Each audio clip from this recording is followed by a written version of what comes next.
Hi guys, sorry to interrupt your viewing, but please subscribe to the channel and like this video. Thank you. Have you ever done everything for someone, only for them to turn around and act like you don't even exist? Yeah, that was me. I had spent my whole life being the responsible one, the person everyone could count on, the one who showed up when it mattered, the one who never asked for anything in return. And the person I had done the most for, the person I had always thought of as my little sister, had just made it painfully clear that she had never thought of me the same way. Lily was born when I was 10, and from the moment she came into this world, I had stepped into the role of big brother like it was second nature. I wasn't just some distant half-sibling. I was there for everything. I babysat her when our parents needed a break, helped her with school projects, took her to the park, sat through endless episodes of her favorite cartoons, and even covered for her when she broke something and didn't want to get in trouble. As we got older, I helped her with college applications, gave her advice about friends and relationships, and when she needed extra cash, I was always the first one to pull out my wallet. It never even crossed my mind to keep score because that's what family did. At least, that's what I thought. I found out about the party in the most casual, offhand way possible, which somehow made it even worse. A friend of mine, who knew Lily through mutual connections, mentioned it over lunch like it was something I obviously knew about. Big party this weekend, right? She must be excited.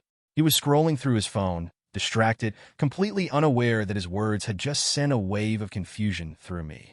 I frowned, setting my drink down, my stomach tightening slightly. What party? He looked up, eyebrows raising slightly. Lily's birthday? Dude, half the town is talking about it. Huge venue, catering the whole deal. I figured you'd be helping out with it. I felt my heartbeat in my ears, a slow, dull pounding that grew louder as I forced myself to keep my expression neutral. Yeah, I said, my voice tight, my mind racing to keep up. I knew about it. Just didn't realize it was that big of a deal. I don't even know why I lied, why I acted like this wasn't news to me, why I pretended that this wasn't the first time I was hearing about it. Maybe it was instinct, some deep-rooted part of me that didn't want to admit, even to myself, that there was a possibility, no, a certainty, that my own sister had deliberately excluded me. I went home that night and sat in my car for a long time, gripping the steering wheel, staring at nothing, feeling something in my chest that I couldn't quite name. It wasn't just anger. It wasn't just hurt. It was something deeper, something raw, something that felt dangerously close to betrayal. I needed to know for sure. I went inside, pulled out my phone, and searched for Lily's social media. And there it was, staring back at me like a slap to the face. A long, excited post about her upcoming party, a list of all the fun things she had planned, a comment section filled with her friends hyping it up. And not a single mention of me. Not a single acknowledgement that I even existed. At first, I told myself it had to be a mistake, that maybe my invitation had gotten lost, that maybe she had just forgotten to tell me, that maybe, somehow, this wasn't what it looked like. But the more I scrolled, the more obvious it became. I wasn't just left out. I was never meant to be included. The real gut punch came when I found a conversation thread where one of her friends had asked about her guest list, and Lily had responded with words that made my stomach twist into knots. He's not really my brother. It's just complicated. Just complicated. Not really my brother. I sat there, staring at the screen, feeling something cold settle in my bones, feeling my pulse slow into something heavy and deliberate, feeling the weight of every single time I had ever put her first press down on me all at once. This wasn't some mistake. This wasn't some oversight. This was deliberate. And the worst part? I was the one paying for the damn party. That realization hit me like a freight train. The catering, the venue deposit, the entertainment, every single part of the celebration had been made possible by my money I had given freely because I had assumed, foolishly, that I was part of this family, that I was doing something good for someone who loved me the way I had always loved her. And she didn't even consider me her brother. I don't know how long I sat there, my fingers tightening around my phone, my breath coming in slow, controlled inhales, my mind racing through every single moment that had led up to this one, every time I had dropped what I was doing to help her, every time I had prioritized her needs over my own, every single sacrifice I had made without hesitation. And for what? For this? I felt my jaw clench, my hands curling into fists, a slow, simmering fury creeping up my spine. I had always been the nice one, the responsible one, the one who took the high road, the one who let things slide for the sake of keeping the peace. But this was different. This wasn't something I could just forgive. And in that moment, as I stared at the words she had written so carelessly, as I thought about all the years I had wasted trying to be the kind of brother she would never acknowledge, I made a decision. If she didn't consider me family, then maybe it was time I stopped acting like I was. I barely slept that night, lying in bed staring at the ceiling, my mind spinning in circles, replaying every moment I had spent trying to be the big brother Lily clearly never wanted. The words she had written, the casual way she had dismissed me as not really her brother, echoed over and over again in my head like a song stuck on repeat, each repetition twisting the knife a little deeper into my gut. By the time the sun started creeping through my blinds, I had already made up my mind. I needed to talk to my parents, needed to hear them say that this wasn't okay, that they understood why I was furious, that they were going to make this right. I didn't even bother waiting for a reasonable hour, just got in my car, drove straight to their house, and let myself in without knocking, because why should I? I had practically half-raised Lily, had spent more time in this house than my own apartment, had been the one always stepping up whenever they needed someone to take care of things. This was my family too, right? That's what I had always believed. But the second I stepped inside and saw my mother standing in the kitchen, sipping coffee like it was just another normal morning, something in my stomach twisted, warning me that this conversation wasn't going to go the way I thought it would. She barely glanced up from the newspaper spread out on the counter, offering me a tired smile like I was here to chat about the weather. "Jake, sweetheart, what are you doing here so early?" I set my phone down on the counter, tapping the screen to pull up the screenshot of Lily's post, my heartbeat thudding heavily in my chest as I slid it toward her.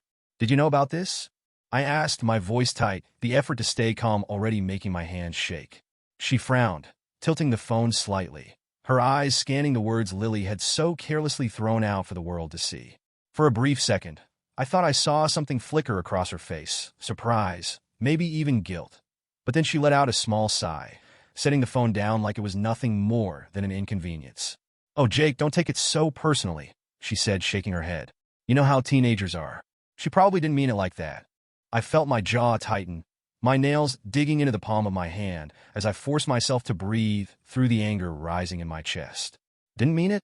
I repeated, my voice low, controlled, dangerously close to breaking. "She told her friends I'm not really her brother. She planned an entire birthday party without inviting me. And you're telling me not to take it personally?" Before she could respond, my father walked in, stretching his arms over his head, yawning like he hadn't a single worry in the world. "What's all the commotion?" he muttered, heading straight for the coffee pot like he couldn't even be bothered to pretend he cared about whatever was going on. I turned to him, forcing the words through gritted teeth. "Did you know Lily didn't invite me to her birthday parties?" He barely paused, pouring himself a cup, his expression unreadable. He said after a moment, taking a slow sip. "She mentioned something about it, I think." I let out a short, humorless laugh, running a hand through my hair, trying to process the sheer audacity of their indifference. "And that didn't seem like a problem to you?"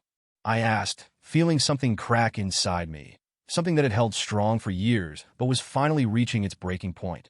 Dad shrugged, leaning against the counter, the same bored expression on his face that he always had whenever he wanted to avoid confrontation. "She's a teenager, Jake. You know how they are. They go through phases, say dumb things, make bad decisions. It's just a party, not the end of the world." I stared at him, feeling like I had just stepped into some alternate reality, a world where none of this mattered, where I was the only one who could see the problem staring us all in the face. "It's not just a party," I said, my voice sharper now, my patience wearing thin. "It's the fact that she doesn't even consider me part of this family, that she went out of her way to exclude me, that she doesn't think I matter enough to be there, that she took all my help, all my support, and then threw me away like I was nothing." Mom sighed again, rubbing her temples like she was the one who had been wronged here. "Jake, you're overreacting. Lily's young. She doesn't always think about how her words affect people. She'll grow out of it." I let out another short laugh, shaking my head, unable to believe what I was hearing. "Grow out of it?" I repeated, gripping the edge of the counter so tightly my knuckles turned white. "She's 18.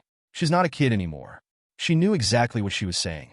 She made a choice, and now I have to decide how I'm going to respond to that. Dad narrowed his eyes slightly, finally showing the first signs of irritation. "And what exactly do you mean by that?"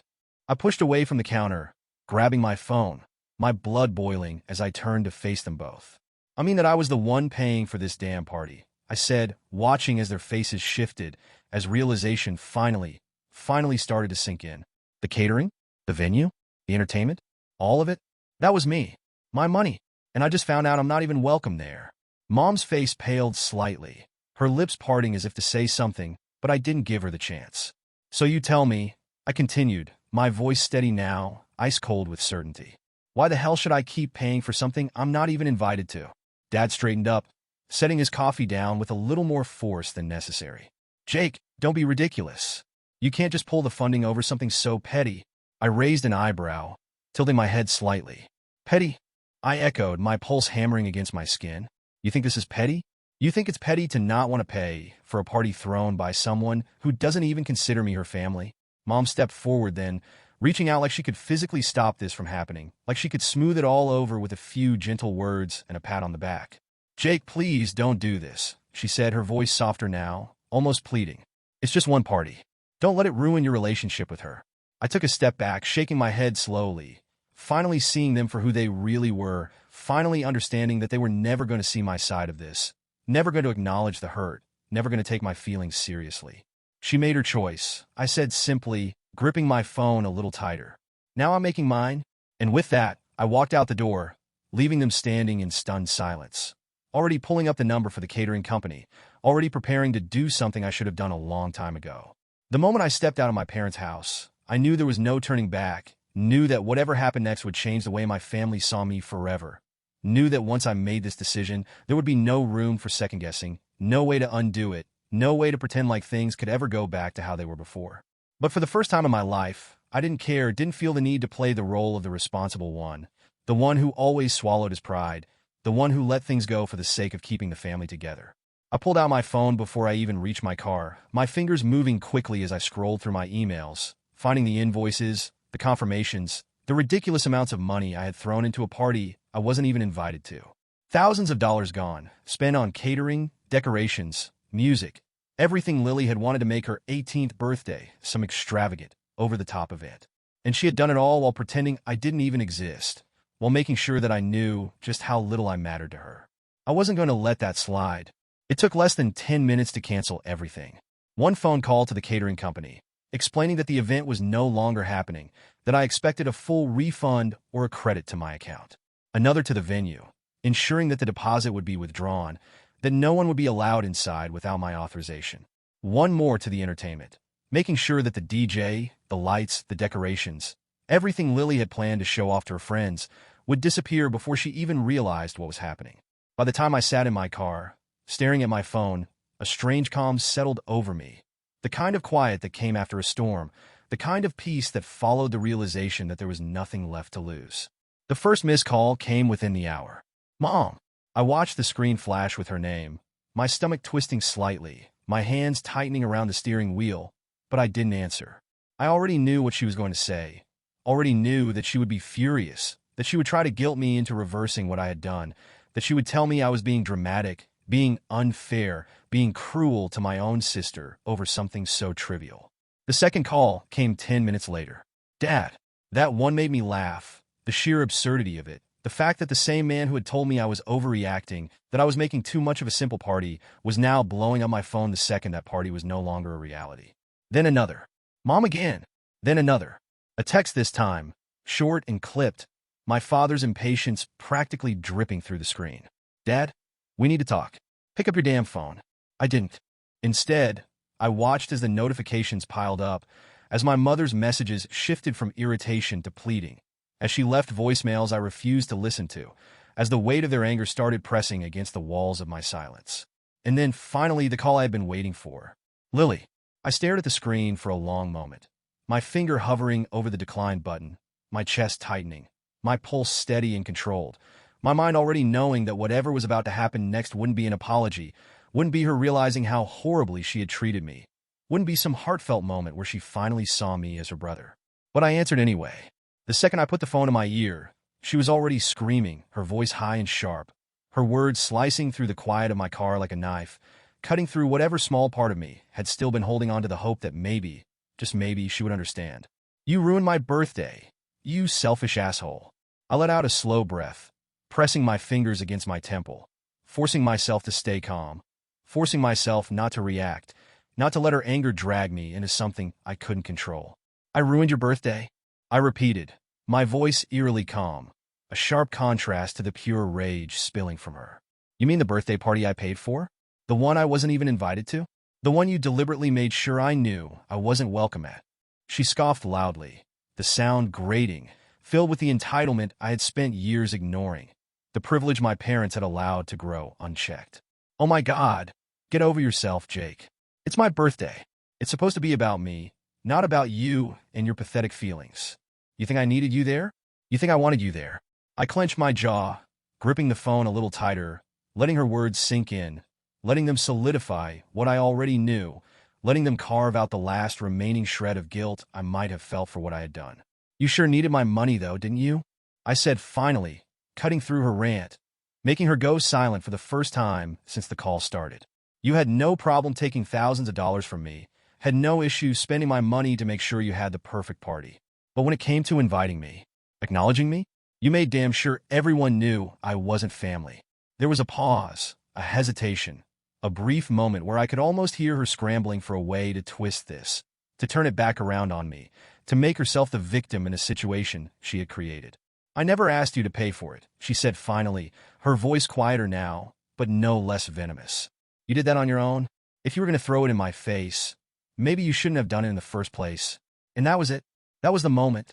That was when whatever was left of our relationship shattered completely, when I finally understood that no matter what I had done, no matter how much I had given, no matter how hard I had tried, Lily would never see me as anything more than an ATM, a convenient bank account, a source of funding for whatever she wanted.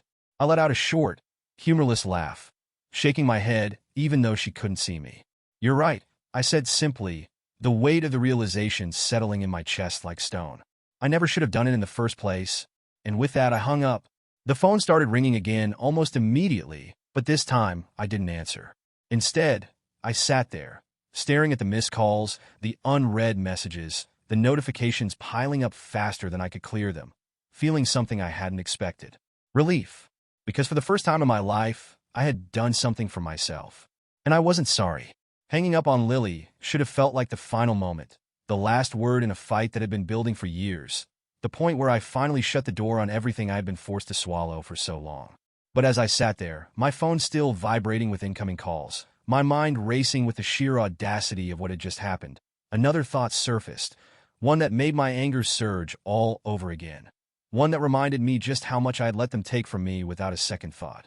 The party wasn't the only thing I had paid for. The catering, the decorations, the ridiculous venue. Those had been expenses I could recover from, money spent in the name of generosity that had been thrown back in my face without hesitation. But there was something bigger, something that made all of this seem small in comparison. I was going to pay for Lily's college. That fact hit me like a slap, like an aftershock of an earthquake, like a weight I had been carrying for so long I had forgotten it was even there. It had never been a question in my mind, never been something I debated or second-guessed, because my parents had always struggled financially, because Lily had always been their priority, because I had always been the responsible one, the one who had enough sense to build a future stable enough for all of us. It had just been expected that I would do this, that I would step in, that I would take care of it the way I had taken care of everything else. And the worst part? I had been fine with it.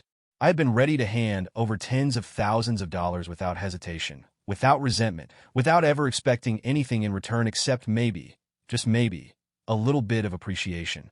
But now, sitting there, still hearing her voice in my head, still seeing those words on the screen, he's not really my brother.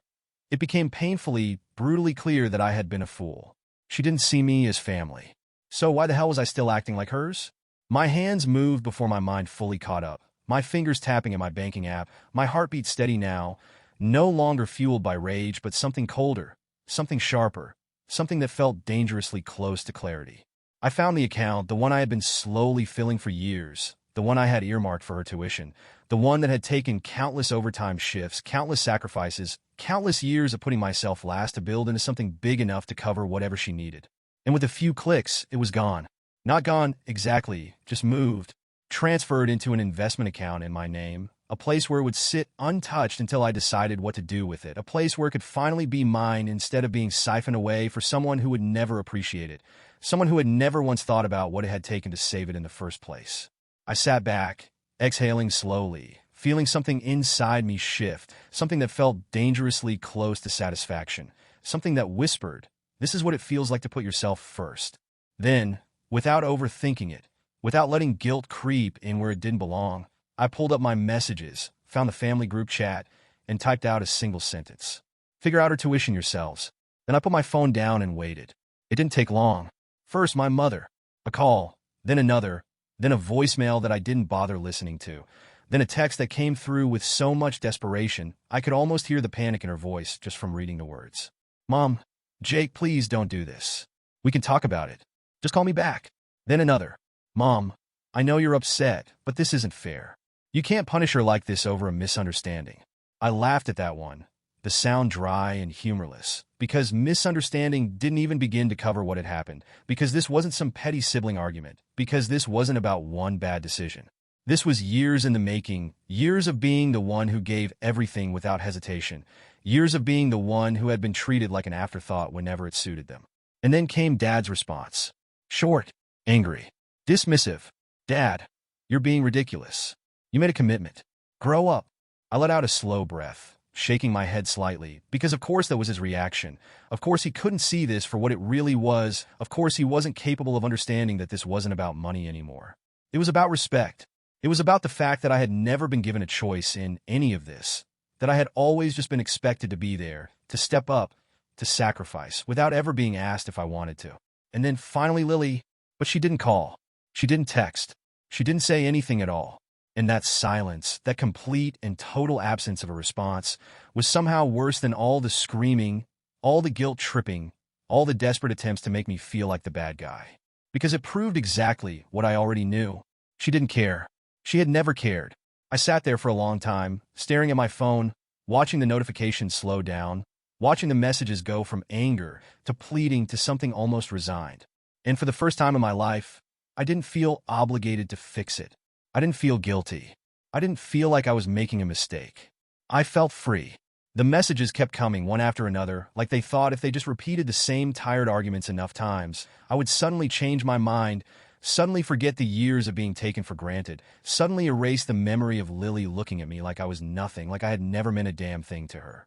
My mother was the most persistent, sending text after text, leaving voicemails that started off pleading and gradually shifted into something sharper, something edged with frustration, something that made it clear she wasn't just sad. She was angry that I wasn't playing along. Mom, Jake, please don't punish her over one mistake. She's young. She wasn't thinking. You know she loves you. I stared at the words for a long moment, feeling that familiar burn in my chest, the one that had been there since I was a kid, since the first time I realized Lily was always going to come first, that no matter what she did, no matter how unfair it was, I would always be expected to just get over it. She hadn't made a mistake. A mistake was something you did without realizing, something you felt bad about afterward, something you actually wanted to fix. Lily had known exactly what she was doing, and she hadn't even tried to fix it. I didn't respond. But then my father's message came through, and I could practically hear his voice, that same tone he used whenever he wanted to make it clear that I had an obligation to this family, that whatever I was feeling didn't really matter in the long run, that my job wasn't to ask questions. It was to step up. Dad, you know we can't afford her tuition without you. That one made me laugh, a short, sharp sound that held no humor because of course that was what this was really about. It was never about whether or not what Lily had done was wrong. Never about whether or not I had every right to be angry. Never about the fact that I had been expected to pour thousands of dollars into the future of someone who didn't even consider me family. It was just about what I could do for them. It was always about that. I didn't respond to him either. But then, an unexpected call. Aunt Melissa. I hesitated, my finger hovering over the decline button, because I already knew what she was going to say, already knew that she had been recruited to try a different approach, to get through to me in a way my parents couldn't, to make me feel like I was betraying the very idea of family by choosing myself for once. I answered anyway. She didn't waste time with small talk, didn't bother pretending this was a casual call, didn't even greet me before launching straight into the reason she had dialed my number.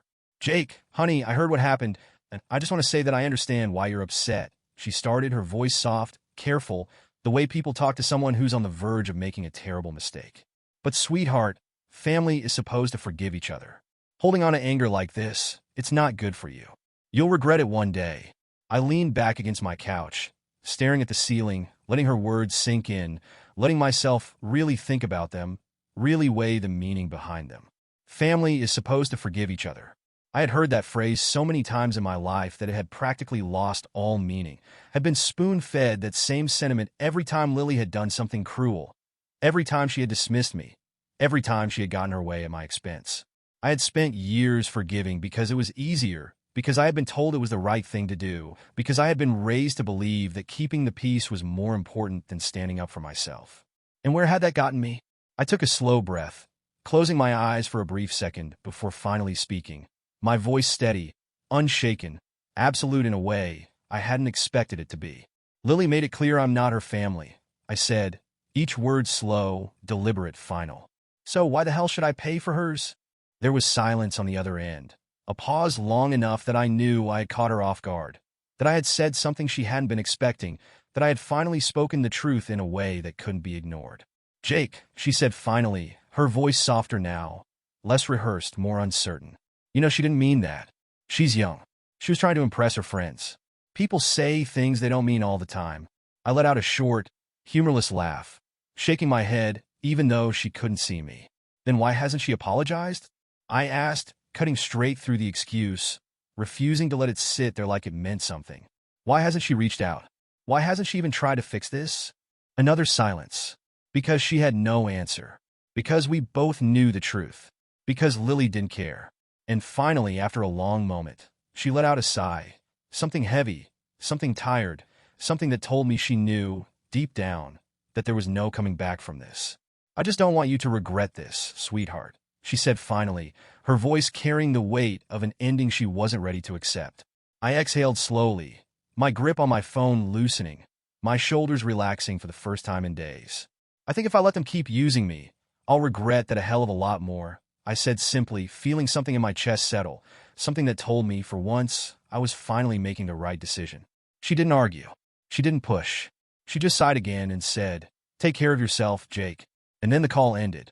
For the first time in my life, I wasn't drowning in guilt, wasn't second-guessing myself, wasn't sitting here wondering if I was making a mistake by finally putting myself first.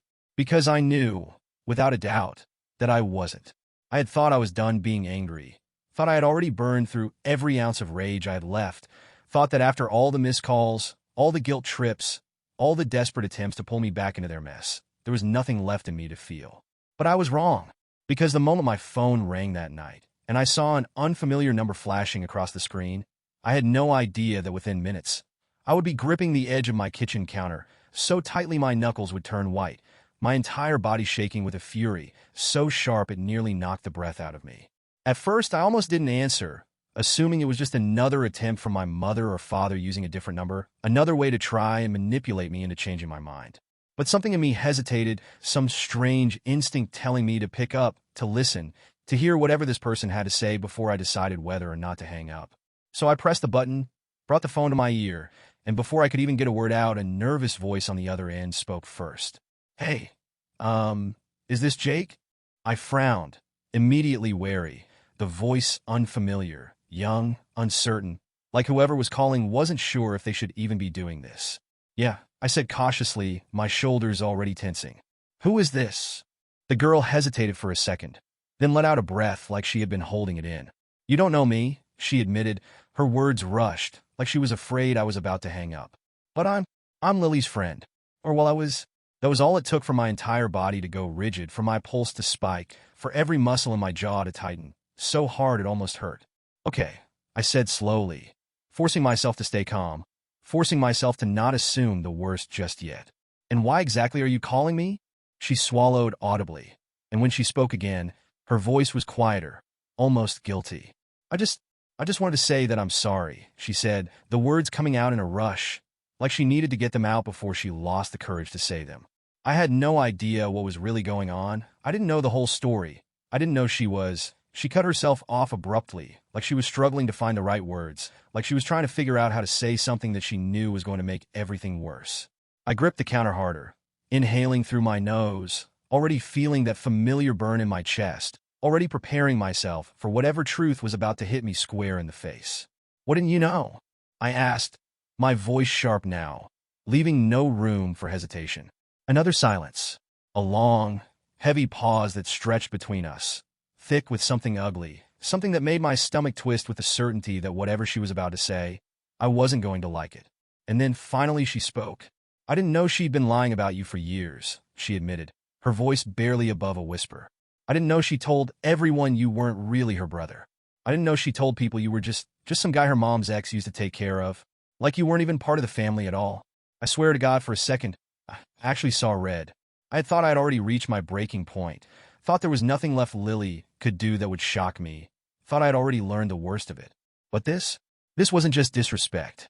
This wasn't just her acting like I didn't matter. This was deliberate. This was cruel. This was her rewriting history to erase me completely, turning me into nothing more than an inconvenient remnant of a past she wanted to forget. I didn't realize I was breathing hard until the girl on the phone hesitated again, her voice suddenly cautious. "Jake, are you still there?" I closed my eyes, forcing myself to push down the rage threatening to consume me, forcing myself to breathe, forcing myself not to throw my phone across the room in pure fury. "Yeah," I said finally, my voice rough, edged with something dangerous. "I'm still here." She let out a slow breath, and I could tell she was debating whether or not she should keep talking, whether she should just hang up and pretend she had never made this call. But then, after another short pause, she continued. "I just thought you should know," she said, her voice softer now, like she actually meant it. "Because when I saw what happened with the party, when I heard about what she said, I started thinking about all the little things over the years that never really made sense. And I realized she never mentioned you. Ever. Not in any real way. And when she did, she made it sound like you were just there. Like you were some guy who hung around when she was a kid, but not her actual family. And I don't know why, but it didn't sit right with me." I swallowed hard, my throat suddenly dry, my entire body still humming with the kind of anger that felt like it had nowhere to go. "Why are you telling me this?" I asked, my voice quieter now, the exhaustion starting to creep in, the weight of all of it pressing down on me in a way I wasn't sure I could carry. She sighed, and for the first time, she sounded genuinely remorseful. "Because I think she's been lying to everyone for so long that she actually started believing it," she admitted, her words careful, deliberate. "And I don't think she ever thought you'd find out." I let out a slow breath, running a hand down my face, my fingers pressing against my temples, my pulse still too fast, my thoughts still too sharp, my stomach still twisted in knots that I wasn't sure would ever come undone. "Yeah," I muttered, my voice hollow now, empty in a way that felt permanent. "That makes two of us." She didn't have anything else to say after that. And honestly, neither did I, because there was nothing left to say. Lily had erased me from her life years ago. I'd just been too blind to see it. The phone had been silent for nearly a full day, and for the first time in weeks, I had finally started to feel something close to peace, like the weight pressing down on my chest had finally started to lift, like I could finally breathe without feeling the invisible grip of obligation tightening around my throat. But deep down, I knew it wasn't over, knew that my mother wasn't the type to let things end like this, knew that there was still one last conversation waiting to happen, one final attempt to drag me back into the mess I had spent my entire life trying to escape from. So when the phone rang late that evening, when her name flashed across the screen in big, bold letters, when the weight of everything she had to say hovered over me like a storm cloud, I didn't feel surprised. I didn't feel anxious. I didn't feel anything at all. I let it ring a few times before finally answering, pressing the phone to my ear, exhaling slowly as I braced myself for whatever guilt trip she had prepared this time. At first, she didn't say anything, just breathed heavily on the other end, the quiet crackle of the line filling the silence between us, the sound of something fragile, something unraveling, something that was barely holding itself together. Then, finally, a sniffle, a shaky inhale, the unmistakable tremor of someone who had been crying for far too long. "Jake," she whispered, her voice breaking, so soft I almost didn't hear it. "Please." I closed my eyes, my grip tightening around the phone, my jaw clenching as I forced myself to stay calm, to keep my emotions locked away, to remind myself that no matter how broken she sounded, no matter how much she begged, no matter how many tears she shed, it wouldn't change what had already happened, wouldn't erase the years of being overlooked, dismissed, and discarded. "You're breaking this family apart," she said suddenly, the words falling out in a desperate rush, the sobs barely contained, the blame sharp and pointed, as if I was the one who had done something unforgivable, as if I was the one tearing at the seams of something that had never really been whole to begin with. I felt a flicker of something then, something that almost felt like laughter, something bitter and exhausted, something that didn't even have the energy to be angry anymore. "No, Mom," I said quietly, my voice steady, my heart rate perfectly even for the first time in days. "You did that a long time ago." The silence that followed was thick, heavy, filled with everything she wanted to say, but couldn't, filled with every excuse she had lined up but suddenly realized wouldn't work, filled with every desperate plea that had finally lost its power. I didn't wait for her to respond. I didn't wait for more tears, more blame, more hollow apologies that came too late. I didn't wait for anything. I just pulled the phone away from my ear, stared at her name on the screen one last time, then pressed end call. And for the first time in my life, I felt free. I sat there for what felt like an eternity. The soft glow of the phone screen illuminating the dimly lit room, casting long shadows that stretched across the walls like ghosts from a past I had finally decided to leave behind. My fingers hovered over the screen, my mind racing with every possible scenario, every possible outcome, every possible version of what this conversation could be. A part of me had already decided not to respond, had already made peace with the fact that some doors weren't meant to be reopened, that some relationships weren't worth salvaging, that sometimes the only way to move forward was to let go completely. And yet, as much as I wanted to pretend that I didn't care, that I wasn't even slightly tempted to find out what she had to say, I couldn't deny that something about the message made me hesitate. It wasn't long, wasn't detailed, wasn't filled with excuses or anger or blame. Just a simple sentence, a single line that carried more weight than I was willing to admit. I need to talk to you. 12 missed calls, 6 voicemails. One message that had the power to change everything. I leaned forward, rubbing a hand over my face, letting out a slow breath as I stared at the words, trying to figure out what she could possibly want, trying to make sense of why, after all of this, after everything she had said, after everything she had done, she had suddenly decided that I was worth talking to now. It wasn't an apology. If it had been, she would have said so. It wasn't an attempt at reconciliation. If that were the case, there would have been more effort, more emotion, more words. No, this was something else. The problem was I didn't know if I cared enough to find out. Because the truth was, for the first time in my life, I wasn't waiting for her approval, wasn't desperate for her acknowledgement, wasn't sitting on the sidelines hoping that one day she would wake up and finally see me as her brother. I had spent years giving and giving and giving, hoping that if I just did enough, if I just proved myself enough, if I just sacrificed enough, she would finally look at me the way I had always looked at her. But that wasn't how this worked. That wasn't how family worked. That wasn't how love worked. Because love wasn't supposed to be earned. Love wasn't supposed to come with conditions. Love wasn't supposed to feel like a debt that could never be repaid. I'd spent my entire life believing that if I just tried hard enough, if I just did everything right, if I just showed up every single time, she would eventually meet me halfway. But she never had, never even tried, never once thought about what it had taken from me to always be there, never once considered how much I had given up just to make sure she had everything she needed. And now, after all of it, after all the missed calls, after all the shouting, after all the guilt, all she had to say was, "I need to talk to you." I clenched my jaw, leaning back against the couch, staring at the screen as my mind kept circling the same question over and over again. Did she finally understand? Did she finally realize what she had done? Did she finally feel even an ounce of the weight I had carried for her for so long? Or was this just another game, another manipulation, another way to make me feel like I owed her something, like I was the one in the wrong, like I was the one who had to come crawling back? The phone buzzed again, another call, another reminder that this wasn't over, another attempt to drag me back into something I had finally walked away from. But this time, I didn't flinch, didn't feel that familiar pang of obligation, didn't feel the overwhelming need to fix everything like I always had before. Because maybe, for the first time in my life, I wasn't responsible for cleaning up the mess. Maybe, for the first time, it was Lily's turn to figure things out on her own. I exhaled slowly, watching as the call went to voicemail, watching as the screen dimmed, watching as the weight on my shoulders grew lighter with every passing second. Then, without thinking, without overanalyzing, without letting myself get pulled back in, I set the phone down, stood up, and walked away. Because some endings weren't meant to be tied up in neat little bows. Some endings weren't about closure, weren't about dramatic reconciliations, weren't about one final moment that made everything okay again. Some endings were just that, endings. And as I walked out of the room, leaving the phone behind, letting the silence settle around me, I realized something I had never understood before. I didn't need an apology. I didn't need an explanation. I didn't need Lily to say the words I had spent my entire life waiting to hear. Because at the end of the day, I wasn't the one who had lost something. She was, and that was enough.